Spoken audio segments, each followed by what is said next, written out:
While I was in D.C. last week, someone texted me and asked, "Did you see anything spectacular while you were with the Pope there?"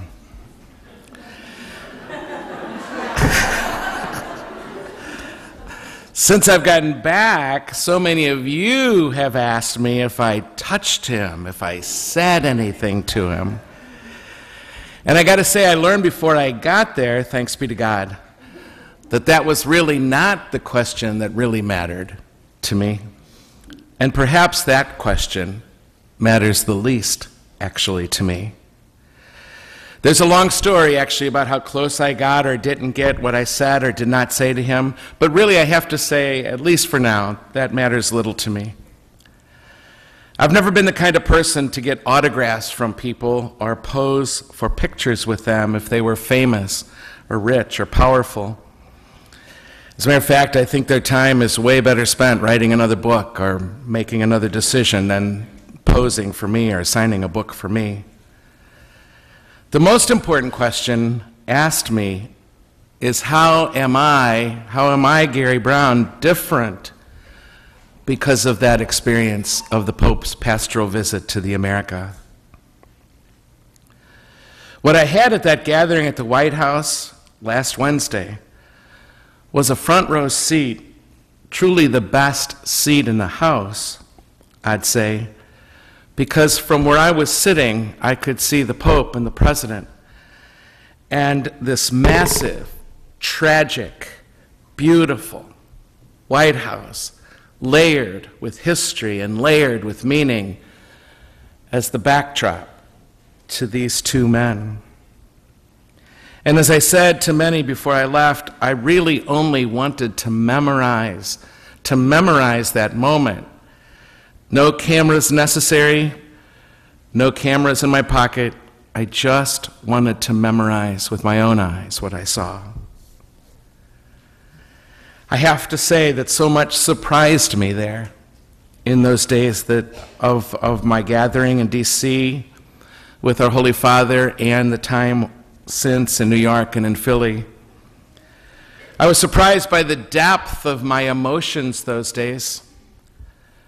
I was surprised by my tears that flowed so freely and so readily, and I kept being concerned about myself. Hormones.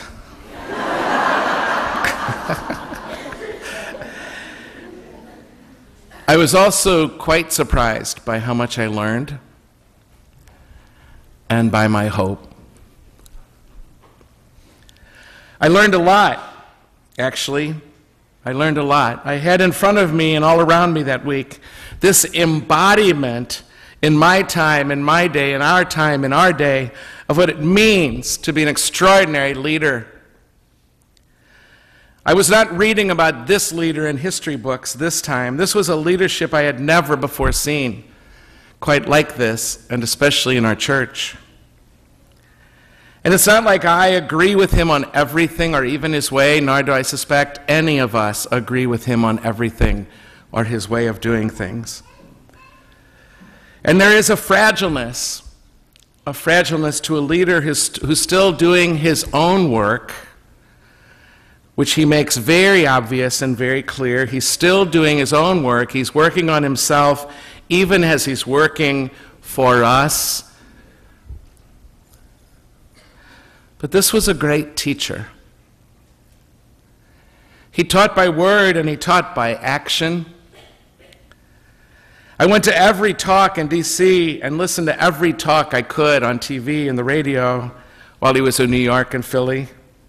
How I hung on every word. I strained to understand his terrible English. And I do encourage you to listen to the talks perhaps that you haven't yet. But only later did I realize what I was listening for. I was listening for a reason to hope.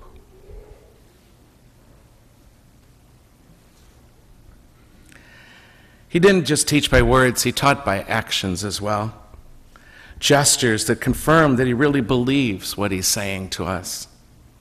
And as I watched him, something inside of me, something deep in my own spirit, confirmed those words from the inside out, because what I saw and heard seemed so right to me, even though sometimes it was so jarring to me. He was for me a teacher who teaches unlike others.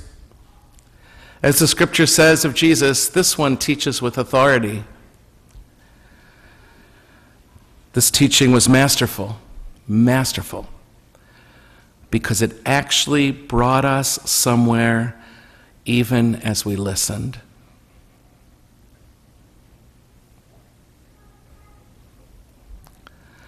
A leader, I learned not too long ago, the best of leaders changes the culture.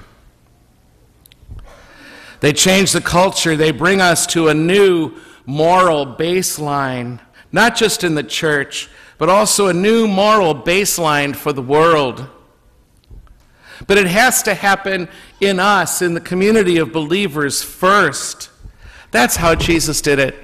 He didn't come to save the whole world. He came to save Israel, to put Israel in right relationship with God and one another, so that they could fulfill the prophecy that they would be a light to the nations. He came to work on Israel first, so that they could be a source of hope for the world and a signal for how to live and love. For example, that day when Pope Francis said on the plane, and I think he said some of his most interesting things on the plane, when he was asked about gay people and gay priests in the church, you know as well as I do, because it's probably the most popular thing he said, there's just 5 words he really said in response to them. He said, "Who am I to judge? Who am I to judge?" And those 5 words were like, is this a pope saying this? But you know as well as I do that this was Jesus saying this. And we all know that no matter what our feelings about the issues have been, we all know there was something true about that. Something truly loving about that. And with just those 5 words, he raised a new moral baseline for us. We have a new starting point in our conversations now, and it's not shame. And it's not black and white thinking anymore. This has oozed out, my friends, beyond the church. It's so simple. But that's where the conversations begin now, at this new place of not shaming. Who am I to judge? It was so simple. This is an extraordinary leader. And you know, one of the sources of truth for the church is the common sense of the people of God. That's you. The sensus fidelium, the church calls it, the common sense of the people of God. And we got it. A parallel story. While I was there in D.C., I met a Chinese woman who happens also to be studying Catholic theology. She told of how in China, the communist government outlawed religion. In particular, outlawed Confucianism in the revolution. It persecuted and jailed the leaders, the teachers of Confucianism. It burned the books on Confucianism. But what happened in China was, and the leaders know this now, it created a moral vacuum. When religion was banned from a nation, it created a moral vacuum in China. And now, the Chinese government is actually reintroducing Confucianism to China to fill this moral vacuum and to raise a new moral baseline. Religion can do that. Francis is bringing this new baseline.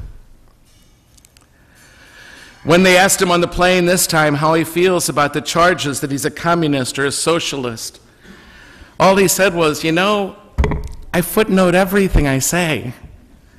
Everything I say is footnoted. I quote the popes before me. I don't say anything that wasn't said before, either in the Bible or the doctrines of our church or previous popes, usually all 3. For example, people accused his encyclical on the environment or some of his statements about the economy as being too liberal or radical. And he said, read the footnotes. John Paul II said that. Pope Benedict said that. I don't say anything that wasn't said before us. All he said was, I just brought it all together in one paper. And it looked crazy liberal. I'm telling you, this is a good teacher. A good teacher does not need to break with the past, but shows how the new teaching is consistent with the past, and in that way holds the ends of the people of God, the edges, together. Jesus is doing it in the gospel you just heard. He's proposing a new teaching on marriage and divorce.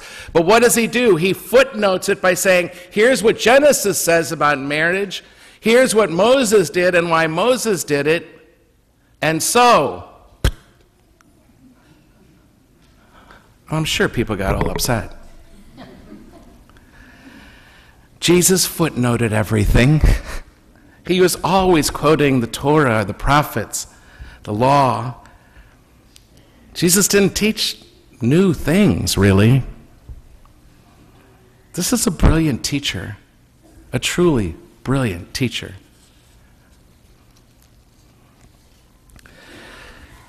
Pope Francis also brings us to a new baseline by addressing our fears, as any leader must. By the way, if you are thinking about being a leader in your families, in your businesses, in your parishes, anywhere, take heed of how Francis is doing it in front of the world, especially by holding the ends together as he does. He also brings us to a new baseline by addressing our fears. He said again and again, especially in his last talk, do not be afraid, church. Do not be afraid. Do not be afraid of change. Don't be afraid to be surprised by God. That's what God does. Don't be so afraid of the future. Don't batten down the hatches and get all obstinate and push things away before you consider them and let them in and pray about it. That's the sensus fidelium. We don't need to be afraid, because if a teaching is not true by a pope or a bishop or a priest ever, or your parents, ever, it will just fade away with time. I could point to you countless teachings of countless popes that are no longer effective, that have been actually ignored. Teachings not rooted in the truth fall away in time, but the truth holds, because you see, you get it. You get it. The Spirit is at work in you. You get it. But you can't just get it from headlines. You got to pray about this stuff and think about it. Care about it. This man, in all of his weakness and sin, and again, he makes no pretense that he's anything but a sinner, is leading and teaching us how to lead. And if you aspire someday to be a leader, take heed.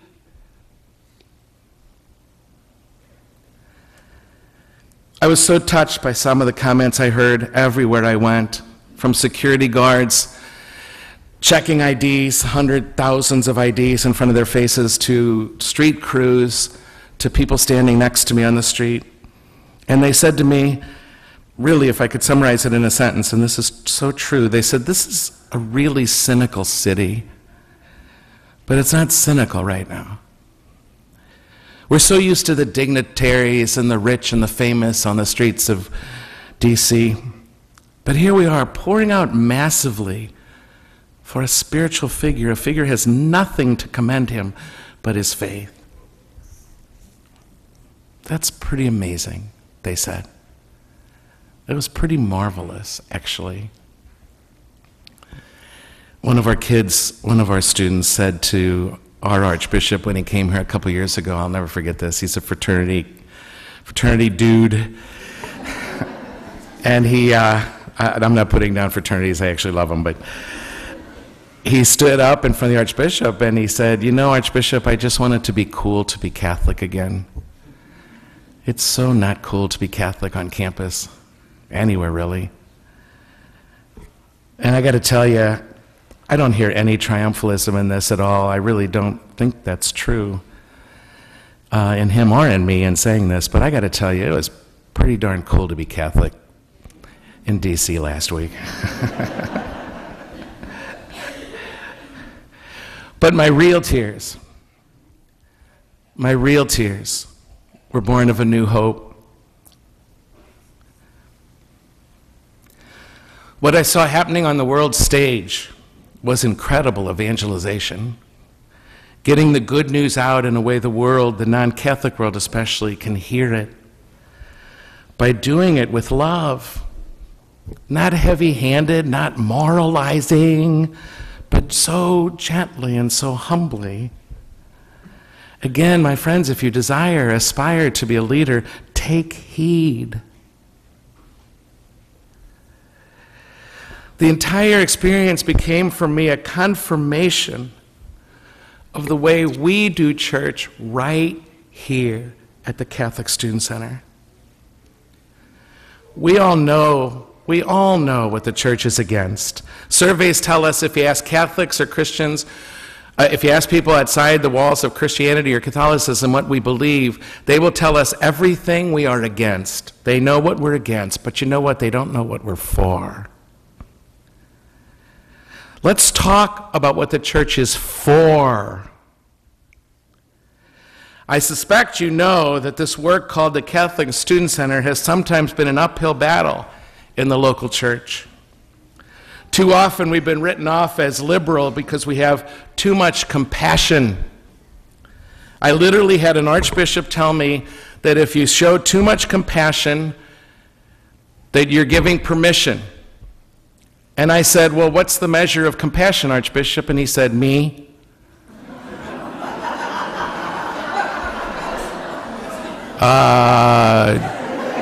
That's a true story. I said, couldn't Jesus be the measure of my compassion? True. And so we're written off because we do crazy stuff like have an ongoing conversation called Gay and Spiritual, or we do yoga stations. We're all over the internet for that one. But I have some really good news for you today. We are with the Pope. We, believe it or not, are the new normal. Never thought I'd say that. I don't want to be the exception at the Catholic Student Center. I don't want our kids leaving here and going to other cities and saying they can't find this. I want them to see this everywhere. This vision has been confirmed and was so powerful to me. Yes, I cried my eyes out. And I also cried because I knew the church had it in her. I knew it. I hung my hat on that tree. In terms of leadership in the church and in him, we seem to have moved beyond, at least for a while now maybe, and I hope for a long time, but we'll have a million setbacks. But we moved beyond those dark days to a new life. But this is the church I dreamed. This is the church I gave my life to. This is a church that was the confirmation of my vision, but even more a confirmation of my faith in the church, which has not always been easy to have. Sometimes I felt like my faith in the church was hanging by a thread. But with my friends, my support group, this community, I feel blessed to have lived long enough to see this and to know that this stuff can really work. I saw it there. In conclusion, let me just say, there was so much for me there those days as I listened and spent time in solitude. I canceled everything in between things just to be alone and to write. Through Pope Francis, something new opened up in me and was so much more available to me through that sinful and weak and intelligent man. My insights were flowing like crazy on paper. The bottom line is that Pope Francis became one of those amazing portals to me. A portal, a sacrament of something bigger than himself. Something of eternity, I have to say, was made very available to me through that human being. Reality was being expressed through him. The voice of love and the voice of life was sounding in and through him. The question that remains for me is, how do I help other people hear that voice of love and of life as it comes out of the mystery of God in that culture over there, in the culture of St. Louis and right here at the CSC?